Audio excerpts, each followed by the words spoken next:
I was going to ask if that resonates with anybody in this room, but I guess it does resonate.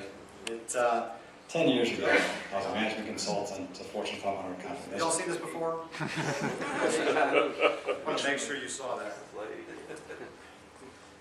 So when Jarvis said I had 10 minutes to share Meet the Need, to take 10 years and millions of dollars and boil it down to a 10-minute period, I had to cheat and use the video. But Skip Bryan went first, because Bryan talked about prayer being a key component for how we're going to make a difference in our cities.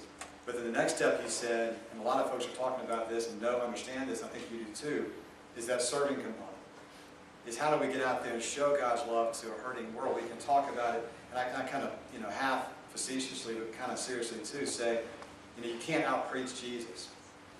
I mean, there's some fantastic pastors in this room, I'm sure elsewhere too, that do a great job of talking about, the gospel and sharing that with people. We know that people are out there, but, to show people who God is, and to show them God's love. I mean, Jesus, almost always healed and fed, and then, or got to know people where they were, the one at the well kind of thing.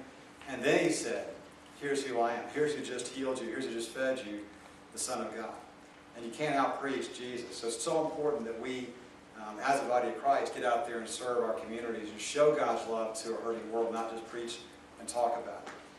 And so prayer, care, and share is a three-pronged kind of, it's a holistic approach. You can't just do two of those three things. You've got to do all three. And so when we found Mission America about a year ago, and we were working, as you can tell from the video, we worked on this Meet the Need initiative for 10 years from a totally different source, unrelated to, and didn't even know that city-reaching groups existed out there. So we found Mission America and realized what was going on across the nation. You in this room, trying to connect, unite, mobilize your cities to serve. We didn't realize that so many people understood the same issues we did. We just addressed this. I'm going to a church, huge church, has no idea what the needs in the community are. I've got a heart to serve. It's a 10,000 person church. It can't be the only church that doesn't understand the needs in the community. There's got to be more to this. As we studied it, sure enough, the body of Christ is fairly disconnected, and we've got to do more, but that process can't be bridged by pastors and staff. And so you stepped in, and so why we work with you now as City Reachers is to combine with you. Because even for your purposes as a City Reaching group, you still have the same issues, right? You still have a lot of needs in the community, a lot of members in your church pews. How do you possibly bridge those gaps and get all those needs in front of all those folks that could help? And so we partner with you, because we don't have employees in every city across the nation, but we have partners, City Reaching groups, about 80 now in different cities across the country, that are doing this job of connecting their city to serve. And so we work with you. You're the voice out to the local church and ministry network, and we work and empower you to do that.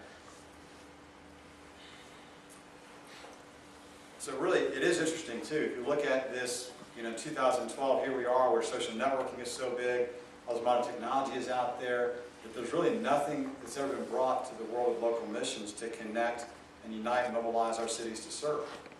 And that doesn't sit that well with our team and our backers. I mean, how we can provide this for free to you, and the millions of dollars came from a series of Christian business people that see these huge issues with how disconnected we are, and want to see and think this is the game changer for how we can connect and unite and mobilize the body of Christ nationwide. And so it's interesting that nothing's been brought, nothing's been modernized, or nothing around local missions has been modernized to this point. In 2012, yet the business world is all about making money and getting profits, has all these technologies there, it just hasn't been brought over. And then one thing that was shared earlier today I think is really important is that empowerment model. The most effective city reaching groups out there we found are ones that are about empowering churches and ministries, giving them tools and giving them ideas and being about them. I think it was Charles that shared this. It's not about trying to build your ministry and get the church to support your initiatives as a city reaching group. But if you can turn around and say, you know what, we want to help your church to thrive. We want to help your ministry to thrive. We're about your work and not trying to get you to support our initiatives in this city. Meet the Need is the perfect tool to allow you as a city reaching group to put these powerful tools that will save their church, save their ministry, tons of time, tons of effort, tons of money, and they need these tools: event management, volunteer management, case management. We've got to connect, better on these topics, but nothing's been brought to them. So now, here's all these tools that are given away. You're not remarketing anything, not for profit. This is you saying to your churches and ministries, here's these tools to help you connect. Because no one ever says no to meet the need, and it's true at this point, no church and ministries ever said, we don't want these free tools that are state-of-the-art, best practice to help us manage our events, our volunteers, our in-kind donations, to get better support, more support from local churches. We don't want those tools, thank you very much. We don't hear that, so we end up with, because it's also free, you end up with a united body of Christ in that city where they've all said yes, they're all on the same platform. They see that one need posted for 30 volunteers on Saturday morning at the Habitat for Humanity showing up in 100 different church websites. They are connected. Your city is now connected. It doesn't matter where they sign up from, what church they sign up from, the ministry site, through your CityReaching organizational site. They're seeing the same need and connected. And that family walks from church to church, or the Toys for Tots drives we now run across all over the place. You know where that family's booked to receive toys at a certain location, certain time. You're not going to rebook them to your location at a different time because you already know where they're booked elsewhere. That kind of collaboration isn't possible unless they begin to all say yes. And so we can't charge. It's like Facebook. We all wouldn't use Facebook if we had to pay to use Facebook. But social networking is nice, but uniting the body of Christ to serve those in need is far more important. So to go viral, we just can't charge for it. I want to go fast and running out of time. I don't know. So just real quick here, in terms of the city, what happens is a pretty viral process. You as a partner of ours get the word out to the bigger churches in the area. They will tell their ministry partners, look, there's a far better way for your ministries to share your needs with our members. It's called Meet the Need. And if there's no charge to you, and it's going to help your church, your ministry do far more to serve the community and connect with us. The ministries in the middle there say, you know what, not just those churches that came to us and said we should use this are going to see our needs. We want more churches to see our needs. Let's tell those churches that we also work with about this Meet the Need thing. It's going to help them do more to serve the community too and take work off the church staff. So the word begins to spread as you help us spread that word. Again, you're that local, entourage that can get that word out. You're the network. You have that network. We don't. And so you get that process going and working with us here at Meet the Need. And then you end up, as a CityReaching group, as the connector. I could show you tons of screenshots of different churches and ministries and that kind of thing, and how they're all connected. But you end up being this central clearinghouse, but more powerful than a clearinghouse. Because clearinghouses don't work. Empowering does work. You can't drop them all to you and make it all happen. It's just not going to work. It's been proven over and over and over. You've got to empower them, and then you still stay the hub, because now the needs all flow through your organization as a CityReaching group. You're all connected in. And so I'll paint one picture. I think Tampa Bay had mentioned Tampa Bay, but around this holiday season, around 65% of all volunteering, resource giving, events, all the holiday tents, the food drives, the backpack drives, the Toys for Tots drives, all those kind of things, around 65% of all activity this holiday season to serve the poor among the body of Christ is happening through our system.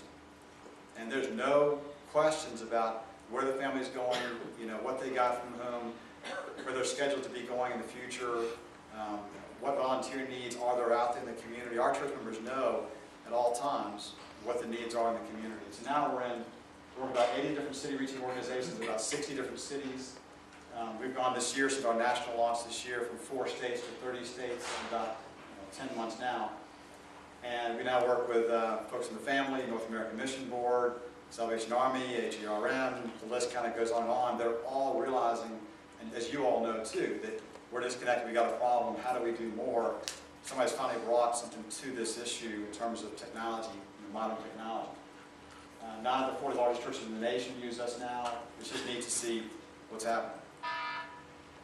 To close out, I'm closing out for sure now. So I'll be here for the next 3 days, and I'll have a booth back in the back section near the main room. You can come by and actually get set up. You can actually register, and our folks in Tampa, that's where we're headquartered, we'll follow back up with you, get you set up, get you squared away as a hub, as a connector for your city, empowered by Meet the Need. It's a lot to cover in 10 minutes. I know it's a mouthful, but there's more materials, there's more questions. If you have those, come see us later on. We're going to take some questions. This is really in the Jackson, Mississippi area. They've been doing this kind of citywide deal where churches have come together and they call it Shines. They go in and they take projects around the city and on a certain day, painting and cleaning up areas and so forth. But Meet the Need offers more than just a one-day event, because these, of course, are happening every day. And so it's kind of changing, but at the same time, changing the way we serve in the city, but also it is building the network of churches in a way that, it is bringing folk in who weren't at the table. Questions for clarification, our hope is that because this resource is being offered to you, if you are representing a ministry, a local church, or you have one, or something, or denomination, you really don't need to leave this facility without getting signed up. I'm going to cover the cost. I'm going to do it free for you today. Okay? Covered. Okay. Wow. Okay. It covered. Cover our cost? So, no, you know you're not hearing me. Oh, okay. I thought he said Meet the Needs cost. No. I know That's different. I'm taking another minute away. You're trying to be funny. Please don't walk away without getting your organization, at least initially, in the process.